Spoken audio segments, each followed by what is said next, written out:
Законот за јазиците му донесе работа на Јасмин Мустафа од селото Горно Јаболчиште. Тој е дипломиран преведувач од албански на македонски и обратно.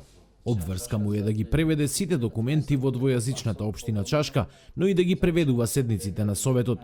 Од кога дојдов тука во општина Чашка, секогаш Советот треба да биде двојазичност.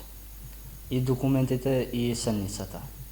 И додека во Чашка, која е една од 30-те повеќе јазични општини, проблеми со преведувањето речиси и да нема, 50-те општини во кои втората етничка заедница е под 20% имаат нејаснотии во спроведување на законот. Администрацијата во општина Велес не знаела како да постапи кога пред известно време стигнал документ на албански. Го замоливме членот на Советот кој е од албанско етничко потекло да ни го преведе тој документ. Испадна дека е барање, меѓутоа немаше точен импресум која е институцијата што ни се обраќа и не одговоривме. Таму каде што малцинските заедници се под 20%, општините сами одлучуваат за втор службен јазик. Ако не воведат, немаат обврска да одговараат на друг јазик освен на службениот. За да нема проблеми, пред 7 месеци е формирана Агенцијата за примена на јазиците. Во моментов број 8 мина, но според систематизацијата, агенцијата треба да вработува вкупно 72. Ние добиваме многу представки и тие представки се од различни видови.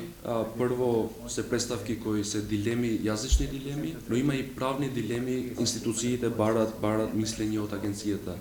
И да ви кажам право, ние на сите представки што се доставени до агенцијата веќе се одговорени.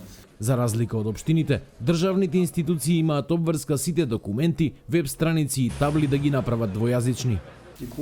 Мора да се каже дека за ова прва фаза веќе 70% од институциите веќе ги исполниле своите обврски. Агенцијата ќе им обезбедува на институциите софтвер за преведување, но и ќе им дава совети на граѓаните за правото на мајчин јазик.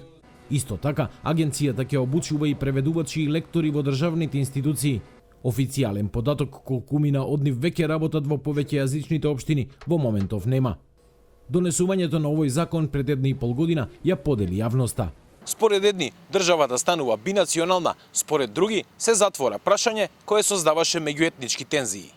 Јасмин Мустафа ќе продолжи да ја работи својата работа во општина Чашка. Се чини дека и тој, но и целата јавност очекуваат многу дилеми околу примената на овој закон да бидат појасни после пописот, најавен за вгодина.